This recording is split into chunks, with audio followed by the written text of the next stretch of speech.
Hello. Today I'm doing a video on the Pokemon Go Kanto Tour event. This is recorded in January, and so this is just me sharing my thoughts on what I think the event will be and whether it'll be worth it or not worth it. So, what am I going to talk about? I'm going to talk about what the event is. We'll talk about some positives, some negatives, and then just my thoughts or review prior to the event before people spend their money. So, what is a Pokemon Go Tour Kanto event? Well, if you go to the website, you can actually see that it'll be an opportunity to catch all 150 uh, Kanto Pokemon, and you'll do this by selecting a version at some point in the game, and then those Pokemon will be more likely to appear in your game. Um, and so, how many is 150 Pokemon? It's all these. And so, as when you start the event, you'll be on the hunt to try to catch, the Bulbasaurs, Pidgeys, Abras, Staryus, Eevees, all their evolutions, etc. Uh, Not only that, but the website lists that the shiny version will be available for all the Pokemon. So that'll be something else to look forward to. It also says that you'll earn more candy for catching Pokemon originally discovered in Kanto. So if you're new to the game, this could be an opportunity to, quickly load up on, candy for all the different mons out there. And if you don't buy a ticket, there will still be an opportunity to enjoy the event. So you will have a chance to catch some more Kanto Pokemon. The raids will still be there, so you can catch the birds and Mewtwo as well. And then you'll the research will still be available from the different stops, it looks like, and then the trade range will be increased to 40 kilometers as well. So again, you can catch the birds, and Mewtwo will be available, something to look forward to. The time is going to be Saturday, February 20th from 9 a.m. to 9 p.m. And if that isn't enough time, it looks like Pokemon Go Niantic is going to give us another week up until midnight to try to catch the Pokemon we didn't get to catch. So what are the positives of this event? I think the first positive you have to recognize is the regional exclusives. And so, with the COVID, we haven't been able to travel to a lot of these different places. And so if you live in the United States, there's multiple Pokemon that you've been missing. If you live in Asia, they're, same. And so I think uh, that's one clear benefit from this event is that it's a chance to catch the regional exclusive that you've been missing out on.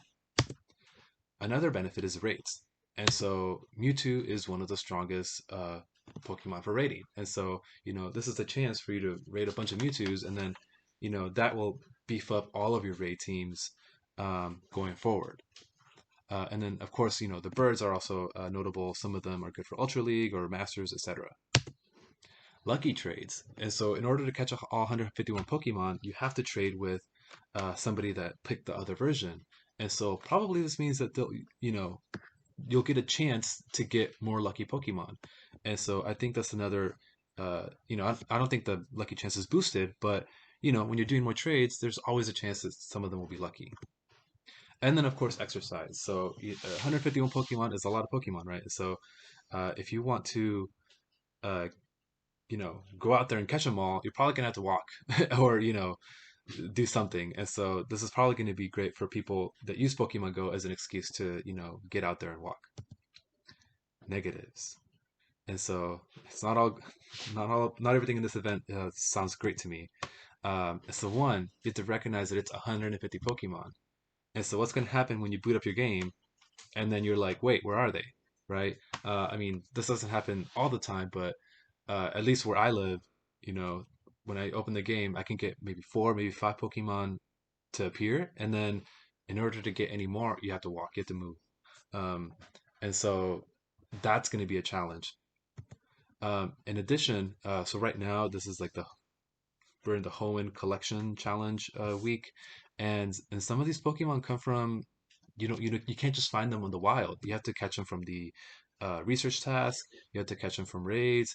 I think in the Sinnoh you have to catch some of them from grunts, and so I think you have to recognize that it may be hard to catch some of the Pokemon. And when there's 150 of them, you might have to have an ongoing spreadsheet for like, okay, did I spin the right task? Do I have to, go to certain areas where your friends are looking so you can get the correct task to get the missing Pokemon that you need. Um, Remember, it's particularly for the earlier, newer players, some Pokemon need a lot of candy, and Niantic did say that you'll get more candy per catch, but I mean, Magikarp still needs 400, right? So is a Magikarp going to give you 100 candy, so you only need to catch a couple, or are you still going to catch dozens and dozens of Magikarp just to be able to evolve it in the first place, right? Not only that, but there's a lot of Pokemon that need a lot of candy, right? Golem 100 candy, Machamp 100 candy, Alakazam 100 candy, all the starters 100 candy, right? So Oddish, Bellsprout, I think they all need 100 candy just to evolve them to like the maximum, the Victory Bell and Bioplume. So you're not just going to need to catch 150. You're probably going to need to catch dozens and dozens of mini Pokemon just to be able to evolve them. Again, particularly for newer players. And then if any of the Pokemon are from the Rocket Grunts, you're gonna have to get lucky, right? We're getting a couple balloons here or there right now. Maybe they'll increase this during the event. Um, but based on what we've seen before, it's possible some of the Pokemon are going to be locked behind these grunts, and so just keep that in mind. And then, of course, this is a coronavirus time. So, if you're out walking, you're catching, and you're hungry, it's not necessarily safe to go eat at a restaurant, right? It's not necessarily safe to go, order coffee at a coffee shop or whatever. So, there's a tiny health risk in you going out and catching Pokemon. So keep that in mind. Another negative is if you're missing friends, trading is going to be a challenge, right? So if you're a solo player, I mean, even, it's going to be tough if you're a solo player. Even if you have two accounts or it's like, oh, I have two phones and I can do this, it's still going to be tough, right? Because you're still only one person and now you have to catch, for two accounts worth, it's going to be a challenge. And so, and that brings me to this. The listed cost is, 11.99, but what happens when you run out of items or you run out of raid passes or whatever, right? And so, you know, definitely like the minimum dollar cost is 11.99, but how many more coins are you gonna have to spend on the raid passes? How many more coins are you gonna have to spend on missing Pokeballs, etc.? So just, on incense. So definitely there's going to be an additional cost here, and maybe it's not dollars. It might be, oh, I played the game for 2 weeks before, so I have 300 balls. That's awesome, and but that is a cost that you have to kind of factor in. So what are my thoughts, reviews on this event? You know, this event is going to be great for people with lots of time. So if you have hours and hours on, the February 20th to go hunt, this could be a great opportunity for you to get you know get a bunch of these Pokemon. If you have lots of friends, particularly lots of friends that are traveling to different parts of town, then this is going to be a great event to because then it'll be so much easier for you to get the Pokemon that you're missing. If you're okay with an incomplete checklist, then this is going to be good for you because I think it'll probably be really easy to you know catch your starters, do the raids, etc. But then once you play this more and more and more, you're going to be like, crap, I need a Ninetales, or oh no, I need a Farfetch, or it's gonna be like once you get closer to the end, you're gonna need just like a few random Pokemon, and maybe that's not what's spawning next to you. And so if you're okay with an incomplete checklist, then you'll probably have a good time anyway. If you're a shiny hunter, this event is great. If you have lots of accumulated items, lots of raid passes, lots of candy, lots of incense lures, lots of balls, and probably even lots of egg incubators, there's a chance that some of these Pokemon are only available through eggs. Um, then this event is going to be way easier for you, and you probably get more out of it. Um, who is this a bad idea for? Players with limited time. Sometimes I can only play, an hour or two on the weekend, and so I don't think that's going to be anywhere near enough to get all 150 Pokemon, right? I mean, even if you're catching a Pokemon a minute, that's 62 hours, that's 120, that's not enough.